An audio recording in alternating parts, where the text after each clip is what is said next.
శ్రీమతి నమః. స్వరాభాస్కర్ అని ఆవిడ పాటలు పాడతారట. ఆవిడ మొన్న ఒక వ్యాఖ్య చేశారు, ట్విట్టర్లో ఆవిడ పోస్ట్ చేశారనమాట. అదేంటంటే, ఈ శంభాజీ మహారాజ్ సినిమా తీశారు కదా, ఈ సినిమా ఎప్పుడో 500 ఏళ్ల క్రితం జరిగింది, అది కూడా కల్పితమే, అందులో నిజాలు ఏమీ లేవు అని చెప్తూ, మరి 500 సంవత్సరాల క్రితం ఏదో జరిగిందని చెప్పి ఇప్పటికీ సినిమాకి వెళ్ళిన వాళ్ళు ఏడుస్తున్నారు కదా. అంటే ఈ శంభాజీ మహారాజ్ సినిమా చూసినప్పుడు చాలా మంది దానికి కనెక్ట్ అయిపోయి ఏడ్చేస్తారు సినిమా అయిపోతున్నప్పుడు. ఈ కుంభమేళలో అంతమంది చనిపోయారు కదా, ఎవరికి ఏడుపు రాలేదా? అదేంటి, ఇంకొకరికి నష్టం కలిగితే, ఇంకొకరు బాధ కలిగితే ఏడుపు రాదా ఎవరికైనా? బాధపడరా? ఈవిడ ఇంటింటికి వచ్చి డోర్ కొట్టి, ఇగో మీరు కుంభమేళాలో వీళ్ళు చనిపోయారు కదా, ఏడ్చారా లేదా అని చెప్పి అడిగి చూసారేంటి? ఎవరు బాధపడ్డారో ఎవరు బాధపడలేదో ఆవిడకి తెలియడానికి. అంతే, కడుపు మంటని ఎలా చూపించుకోవాలో తెలియక ఇలాంటి మాటలు మాట్లాడతారనమాట. ఆవిడ అన్నారు కదా, అంతా చరిత్ర వక్రీకరించేశారని. అసలు ఔరంగజేబు ఎలాంటి వాడో తెలుసా? ఔరంగజేబు ఎలాంటి వాడు, అతడు చేసిన ఈ పనులన్నింటికి చివరి ఏమైంది అనేది మనం ఈ రోజు ఈ వీడియోలో తెలుసుకుందాం. కాశ్మీరీ పండిట్లు, మీరు కాశ్మీర్ ఫైల్స్ సినిమా చూసుంటే మీకు బాగా అర్థం అవుతుంది. అయితే ఈ కాశ్మీరీ పండిట్లందరినీ కూడా ఏం చేయాలనుకున్నాడు అంటే, మతం మార్చేయాలని అనుకుంటాడు ఔరంగజేబు. అందుకని పాపం అక్కడ ఉన్న ఆడవాళ్ళందరినీ బలవంతంగా పెళ్లిళ్ళు చేసేసుకుని మతం మార్చేస్తూ ఉంటారు. అక్కడ ఇంకెవరైనా సరే మగవాళ్ళు మేము మతం మారము అంటే చంపేసేవాడు, ప్రాణాలు తీసేసేవాడు. తీసేమని చెప్పి అనుచరులకి చెప్పేవాడు అనమాట. మతం మార్చే ప్రక్రియలో వాళ్ళు చేసిన అరాచకాలు అన్ని ఇన్ని కావు కాశ్మీర్లో. ఈ ప్రక్రియ అంతా నెమ్మదిగా సాగుతోందనమాట. ఈ ఔరంగజేబుకి ఉన్నట్టుండి మొత్తం భారతదేశం అంతా మతం మారిపోవాలి, ఇస్లాంలోకి వెళ్ళిపోవాలి. ఎక్కడి నుంచో మన దేశం దగ్గరికి వచ్చారు, మనం అందరం వేరే మతంలోకి మారిపోవాలంట. అది ఔరంగజేబు యొక్క కుతంత్రం. ఔరంగజేబుకి ఉన్నంత మత పిచ్చి బహుశా ఇంకెవరికీ ఉండదేమో. ఈ మత మార్పిడి కార్యక్రమం చాలా నెమ్మదిగా జరుగుతోందంట. అందుకనే మేము మీకేమో 6 నెలల సమయం ఇస్తున్నాను, తొందరగా మతం మార్చేసేయాలి, మతం మారను అంటే వాళ్ళని చంపేసేయండి, మతం మారని వాళ్ళని మీరు చంపేశారు అని నాకు తెలియాలి అంటే వాళ్ళ మెడల్లో వేసుకున్న జంధ్యాలు నాకు పంపించండి అని చెప్పాడు. అలా ప్రతిరోజు 1.2 మణుగుల జంధ్యాలను పంపించేవారు. అంటే దాదాపుగా 25,000 మందిని చంపేసేవారు అనమాట. అలా ఎంత మందిని చంపేసి ఉంటారు చూడండి, ఎంత నరమేధం సృష్టించారో అక్కడ. అప్పుడు పాపం అక్కడ కాశ్మీర్ పండిట్లందరూ ఏం చేస్తారంటే, గురు తేజ్ బహదూర్ సింగ్ దగ్గరికి వచ్చి చెప్పుకుంటారు, అయ్యా ఇలా ప్రాణాలు తీసేస్తున్నాడు, ఎలా అయినా సరే మమ్మల్ని కాపాడండి అని. అప్పుడేమో ఈ గురు తేజ్ బహదూర్ సింగ్ గారు ఏం చేస్తారు అంటే, ఔరంగజేబుని ఎదుర్కోవడానికి నేను ఎలా అయినా సరే సిద్ధమవుతానని చెప్పి మాటిస్తారు. అది ఔరంగజేబు తెలుసుకుంటాడు. ఈ తేజ్ బహదూర్ సింగ్ నేమో బంధించేస్తారనమాట. ఈ ఔరంగజేబుతో సమావేశానికి వెళ్తున్నప్పుడే బంధించి 3 నెలల పాటు అతను చెరసాల్లో పెట్టి కాళ్ళు చేతులు గొలుసులతో కట్టేసి, మనం శంభాజీ మహారాజుని ఎలా హింసించారో చూసాం కదా, దాదాపుగా అలానే హింసించారనమాట గురు తేజ్ బహదూర్ సింగ్ ను కూడా. 3 నెలల పాటు, 1 రోజు 2 రోజులు 3 రోజులు కాదు, 3 నెలల పాటు అలా హింసించారు. పాపం ఈ తేజ్ బహదూర్ సింగ్ అనుచరులు 3 అనమాట, వాళ్ళ అన్నదమ్ములు. నేను వాళ్ళ వీడియో కూడా చేశాను, మన ఛానల్లో ఉంటుంది, ఒకసారి చూడండి. ఆ 3 ఎలా చంపేశారు తెలుసా? మీరు మతం మారతారా మారరా అని అడిగితే, మేము ప్రాణాలు పోయినా సరే నువ్వు మా ప్రాణాలు తీసేసుకో, కానీ మేము మతం మారమంటే ఒకళ్ళనేమో రంపంతో కోసేస్తాడు, ఇంకొకళ్ళనేమో పెద్ద గుండిగిలో కూర్చోపెట్టి కింద మంట పెట్టి పైనుంచి నీళ్లు పోసి ఆ నీళ్లు మరుగుతుంటే అతను పాపం ఆ బాధను భరించలేక అరిచేసి పాపం అతను చచ్చిపోతాడు. ఇంకొక అతన్ని ఏం చేస్తాడు తెలుసా? సజీవంగా దహనం చేసేస్తాడు. మతం మారను అంటే ఇంక దహనం చేసేయడమే, చంపేయడమే, అంతే. అలాగే చేసేవాడు అందరినీ. సరే, మనందరం పరాయి మతస్థులం కాబట్టి మతం మారలేదు కాబట్టి వాడు మత పిచ్చోడు కాబట్టి అలా చేశాడని అనుకుందాం. సొంత వాళ్ళని కూడా ఏమైనా లెక్క చేశాడు అనుకుంటున్నారా? సొంత వాళ్ళని కూడా లెక్క చేయలేదు. ఈ ఔరంగజేబు తండ్రుల చరిత్ర అలాగే ఉంటుంది. షాజహాన్ ఏమో ఒక రూమ్ లోకి వెళ్ళి తలుపేసేసుకుంటాడు అనమాట తన కొడుకు గురించి. తన తండ్రిని వశపరుచుకోవటం కోసం, లొంగ తీసుకోవటం కోసం ఆ రూమ్ లోకి వెళ్ళిపోయినందుకు మంచినీళ్ళు కూడా ఇవ్వడు షాజహాన్కి. అస్సలు పొరపాటును కూడా ఎవరిని అటువైపు వెళ్ళి మంచినీళ్ళు ఇవ్వద్దని చెప్తాడు. అప్పుడు షాజహాన్ అంటాడు, హిందువులు వాళ్ళు ఎవరైనా చనిపోతే చనిపోయిన తర్వాత తర్పణాలు వదులుతారు, నీళ్లు ఇస్తారు, నీళ్లు పోస్తారు చనిపోయిన వాళ్ళకి కూడాను, బ్రతుకున్న నువ్వు నాకు కనీసం మంచినీళ్ళు కూడా ఇవ్వట్లేదేంట్రా అని ఏడుస్తాడు. షాజహాన్ కూడా చేసుకున్నాడు కదా, తను చేసిన పనులు మాత్రం ఎక్కడికి పోతాయి. అందుకే చివరి దశలో షాజహాన్ కూడా అనుభవించాడు. అది మనం తర్వాత తెలుసుకుందాం ఆ చరిత్ర. అయితే తండ్రినేమో అలా బంధించి మంచినీళ్ళు కూడా ఇవ్వకుండా చేశాడు. రాజ్యం తనకి కావాలని, సింహాసనం తనకి కావాలని తన అన్నదమ్ములను కూడా చంపేశాడు. అందులో ఒక అతన్ని అయితే ఏం చేస్తాడు తెలుసా, బీజపూర్ రోడ్ల మీద నడిపించి గొలుసులన్నీ కట్టేసి అతన్ని హింసించేసి తలకాయ తీసేసి ఆ తల వాళ్ళ నాన్నకి బహుమతిగా పంపుతాడు. ఎంత క్రూరుడైతే తన సొంత అన్నని చంపేసి ఆ తలని తన తండ్రికి పంపిస్తాడు చూడండి. ఇంక వాడికి ఉచ్చం నీచం మానం మర్యాద ఏం లేవు. ఎలా అయినా సరే పిచ్చి పిచ్చి పిచ్చి పిచ్చి, ఆ పిచ్చితోటే చివరి వరకు రగిలిపోయాడు అనమాట. పాపం గురువు గారు వస్తారు. అయ్యో నేను చదువు చెప్పాను కదా, ఏదో కాస్త నన్ను గౌరవిస్తాడేమో, ఈ రోజు సింహాసనం మీద కూర్చున్నాడు కదా అని చెప్పి గురువు వస్తే నానా మాటలు మాట్లాడతాడు. అసలు నువ్వు నాకు చదువు చెప్పావా, అసలు నాకు వేరే భాష నేర్పించావా, అసలు నా సింహాసనాన్నేమో నా అన్నదమ్ములు తీసేసుకుంటారని తెలుసు కదా, నువ్వు ఏదైనా విద్యలు నేర్పించావా, ఇంకా మామూలుగా తోలనట్టు. గురువు ఆస్థానానికి వస్తే అందరి ముందు అవమానించి పంపిస్తాడనమాట. తల్లి లేదు, పెళ్ళాం లేదు, చెల్లి లేదు, తోబుట్టువు లేరు, అన్నదమ్ములు లేరు, ఎవ్వరూ లేరు. వాడికి రాజ్యం కావాలి. పరాయి మతస్థులైతే మతం మారిపోవాలి. మొత్తం భారతదేశం అంతా ఇస్లాంలోకి వచ్చేయాలి. సొంత కూతురు సంగీతము కళల విన్ని నేర్చుకుందని చెప్పి సూఫీ మతంలోకి వెళ్ళిందని చెప్పి చచ్చిపోయే వరకు ఆ కూతుర్ని బందీగానే ఉంచాడు, చెరసాలలోనే ఉంచాడు. తన కొడుకులను కూడా ఏం ఉద్ధరించేసుకోలేదు, కొడుకులను కూడా జైల్లోనే పెట్టాడు. తన మాట వినకపోతే ఎవరినైనా సరే అలాగే చేస్తాడు. శివాజీ మహారాజుని గాని శంభాజీ మహారాజుని గాని పట్టుకోవటం వాడి తరం అవుతుందా? శివాజీ మహారాజుని ప్రాణాలతో పట్టుకుందాం అని అనుకున్నాడు, వాడి వల్ల కాలేదు. చాలా మంది ఏం చెప్తారు అంటే ఔరంగజేబు దగ్గరికి శివాజీ మహారాజ్ వెళ్ళినప్పుడు చంపేద్దాం అనుకున్నాడు ఔరంగజేబు అని, గడిది గుడ్డు అనుకున్నాడు. అసలు ఆ ఊహ ఔరంగజేబుకి వస్తే వాడు ఏమవుదునో ఔరంగజేబుకు బాగా తెలుసు, అందుకే బంధించాడంతే.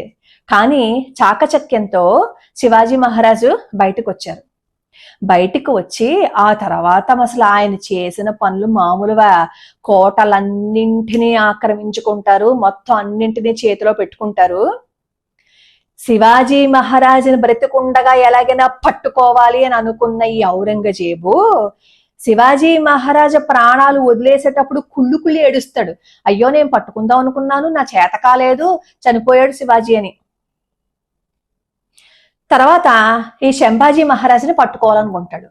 శంభాజీ మహారాజు కూడా ఏం తేలిగ్గా చిక్కలేదు ఔరంగజేబుకి, చాలా సంవత్సరాలు ప్రయత్నించాడు. కానీ ఒక చోటకి వెళ్తారు శంభాజీ మహారాజు. ఆ వెళ్ళింది తన ఈ శంభాజీ మహారాజు చుట్టాలు చెప్పేస్తారనమాట. అలా చెప్పటం వల్ల దొరికిపోతారు ఈ శంభాజీ మహారాజు. అలా దొరికిపోవటం వల్ల ఈ మోసం చేసి శంభాజీ మహారాజుని పట్టుకోగలిగాడే గాని యుద్ధంలో ఏం పట్టుకోలేదు. దొంగ దెబ్బ తీసి దొంగలా పట్టుకున్నాడు శంభాజీ మహారాజుని. అలా పట్టుకుని శంభాజీ మహారాజును కూడా ఎంత క్రూరంగా హింసించి ప్రాణాలు తీసేశాడో చూసాం కదా సినిమాలో. శంభాజీ మహారాజ్ చనిపోయిన తర్వాత ఆహా శివాజీ మహారాజ్ లేడు, శంభాజీ లేడు, ఇంకా మరాఠా సామ్రాజ్యం నాదే అనుకున్నాడు. కానీ ఈ లోపు రాజారాంని సింహాసనం మీద కూర్చోపెట్టారు యశోబాయి. ఆవిడ పేరు యశోబాయి, యేసుబాయి కాదు, దయచేసి యేసుబాయి అని పిలవకండి, యశోబాయి లేకపోతే యశబాయి అంతే. ఆవిడ అప్పటికే కొన్ని పొరపచ్చాలు ఉన్నాయి వాళ్ళలో కూడా. వాటన్నింటినీ సర్దిపుచ్చి రాజారాంనేమో సింహాసనం మీద కూర్చోపెట్టి, ఈ లోపేమో మొఘలకేమో రాజారాం ప్రతాప్గఢ్లో ఉన్నాడని తెలిస్తే వాళ్ళేమో ప్రతాప్గఢ్ కోట మీదకి యుద్ధానికి వస్తే రాజారాంని అక్కడి నుంచి పన్హాల కోటకి పంపించేస్తారు. ఆ తర్వాత ఏమో రాజారాంకేమో ఒంట్లో బాగుండదు, చనిపోతారు. తారాబాయి ఆ తర్వాత ఔరంగజేబుకి చొక్కలే చూపించింది, మామూలుగా కాదు. ఆవిడ చూపించిన యుద్ధ ప్రావీణ్యం మామూలుది కాదు. శివాజీ మహారాజు, శంభాజీ మహారాజు, రాజారాము చనిపోయాడు కదా, ఇంకా ఎలా అయినా సరే ఈ మహారాష్ట్రలందరినీ చేతిలో పట్టుకుందాం అనుకున్నాడు. తారాబాయి గారు ఏమన్నా ఊరుకున్నారా? ఊరుకోలేదు. అందరినీ దగ్గరికి పిలిచి మాట్లాడి వాళ్ళల్లో ఉత్సాహాన్ని నింపారు. అప్పటికే శంభాజీ మహారాజుని చిత్రహింసలు పెట్టి చంపేయటం వల్ల ప్రతి ఇంట్లోనూ ఒక శంభాజీ మహారాజు రెడీ అయిపోయారు. వాడు ఏమనుకున్నాడు అంటే నేను ఒక శంభాజీని చంపేస్తే చాలనుకున్నాడు ఈ ఔరంగజేబు గాడు. కానీ శంభాజీ మహారాజుని నిజంగానే చంపి తప్పు చేశాడు. ఒక సంభాజీ మహారాజుని ఎదుర్కోవడమే వాడికి కష్టంగా మారిపోయిందే.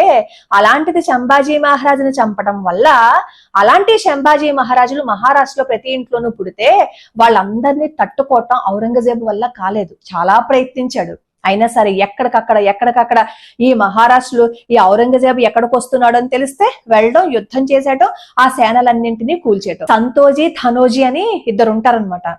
వాళ్ళిద్దరూ అంటే ఈ మొఘలులకు మాత్రమే కాదు, మొఘలుల దగ్గరున్న ఏనుగులకు కూడా భయం. అవి కూడా వీళ్ళిద్దరి పేర్లు వింటే తాగే మంచినీళ్ళను కూడా వదిలేసేవంట. అప్పుడు అక్కడ మొఘలు అనుకునేవారట, సంతోజీ ధనోజీ వచ్చారా అందుకే మంచినీళ్ళు తాగట్లేదా అని. అంత భయపెట్టారు ఈ మొఘలుల్ని. అంటే ఒక సంభాజీ మహారాజు లేడు అని అనుకుంటే ఎంతమంది సంభాజీలు పుట్టుకొచ్చారో చూడండి. అయినా బెదిరించి వాళ్ళని బలవంతంగా మన దగ్గర పెట్టుకోవాలని అనుకుంటే ఎంతకాలం ఉంటారు? ఉండరు కదా. ఔరంగజేబు చేసింది అదే. ప్రతి వాళ్ళని బలవంతంగా మతాలు మార్పించేసి తన దగ్గర పెట్టుకోవాలనుకున్నాడు. అదిలించడము, కొట్టడము, తిట్టడము, అలా చేసి కుట్రలతోటి, కుతంత్రాలతోటి, లంచాలు ఇచ్చి తన దగ్గర సైన్యాన్ని పెంచుకున్నాడే తప్ప ప్రేమగా మాట్లాడడం అవి తెలియదు. ప్రేమగా మాట్లాడితేనే ఎవరైనా మన దగ్గర ఉంటారు. అది దేశం మీద ప్రేమ చూపించాలి, తల్లిదండ్రుల మీద ప్రేమ చూపించాలి, అన్నిటి మీద ప్రేమని రుచి చూపించాలి తప్ప ద్వేషాన్ని, లంచగొండుతనాన్ని చూపిస్తే ఎవరన్నా మన దగ్గర ఉంటారా? ఔరంగజేబు చేసింది అదే. కానీ మరాఠాలు ఏం చేశారు అంటే అందరూ కూడగట్టేసుకున్నారు. సంభాజీ మహారాజుని చంపేస్తే వాళ్ళ కోపం ఎక్కువైపోయింది అనమాట. అసలు ఒక్కొక్కళ్ళు ఎక్కడ దొరికిన వాళ్ళని దొరికినట్టు చీల్చి చెండాడేస్తే ఔరంగజేబు పరిస్థితి ఇంకెలా ఉంటుందంటే ఢిల్లీకి వెళ్ళిపోదాం అనుకుంటాడు. వెళ్ళిపోదాం అనుకుని మళ్ళీ భయం అనమాట, ప్రెస్టేజ్ ఇష్యూ అయ్యగారికి. మళ్ళీ అమ్మో నేను అక్కడికి వెళ్ళిపోతే నేను పిరికి వల్ల పారిపోయాను అనుకుంటాడని చాలాసార్లు ఆలోచిస్తాడు. కానీ ఎంత అక్కడున్నా తినడానికి తిండి లేదు, అక్కడేమో వాహనాలు లేవు, సంపద హరించుకుపోతోంది, సైనికులకి జీతాలు ఇవ్వటం లేదు. ఏం చేస్తాడంటే ఏదో కాస్త కొద్దో గొప్ప డబ్బులు వెనకేసుకుంటాడు కదా, దొంగ డబ్బు, మనం దోచేస్తుంది డబ్బు. ఆ డబ్బునేమో బండ్ల మీద తీసుకెళ్తాడు. హమీదుద్దీన్ అనే అతన్ని తీసుకురమ్మంటాడు అనమాట. ముందేమో ఔరంగజేబు కదులుతాడు. కదిలితే ఈ హమీదుద్దీన్ మీద ఈ మహారాష్ట్రలు దాడి చేసేసి మొత్తం తీసుకెళ్లిపోతున్న సంపదనంతా వెనక్కి తెచ్చేశారు. ఈ లోపు నెమ్మదిగానేమో అహ్మద్ నగర్ చేరుకున్నాడు ఔరంగజేబు.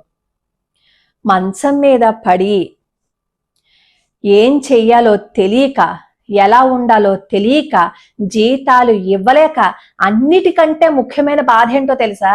ఈ భారతదేశంలో ఉన్న వాళ్ళందరినీ ఇస్లాంలోకి నేను మార్చలేకపోయానే, శివాజీని ఏమీ చేయలేకపోయానే, సంభాజీని కూడా మతం మార్చలేకపోయానే, రాజాజీని పట్టుకోలేకపోయానే, ఈ మహారాష్ట్ర సంస్థానాన్ని నేను చేతిలో పెట్టుకోలేకపోయానే అని చెప్పి కుళ్ళి కుళ్ళి కుళ్ళి కుళ్ళి చివరికి అతనికి ఒక వ్యాధి వచ్చి అతని దగ్గరికి వెళ్ళడానికి కూడా అందరూ అసహించుకునే స్థితిలో 1707వ సంవత్సరంలో ఫిబ్రవరి 20, ఈరోజు ఫిబ్రవరి 20 అనుకుంటాను కదా. ఆహా, తెలియకుండానే అతని గురించి చెప్పే అవకాశాన్ని భగవంతుడు ఇచ్చాడనమాట మనకు కూడాను. ఆ రోజున చచ్చిపోయాడు. ఎంతమందిని ఏడిపించాడు, రాజ్యాన్ని అంతటి తెచ్చుకున్నావాలనుకున్నాడు, మతం మార్చేద్దామని అనుకున్నాడు, తన చుట్టూ ఎంతో మంది ఉండాలి అని అనుకున్నాడు. ఏదైతే వాడు కావాలని దగ్గర తెచ్చి పెట్టుకుంటాడో అవన్నీ ఒక్కొక్కటి దూరం అయిపోయాయి.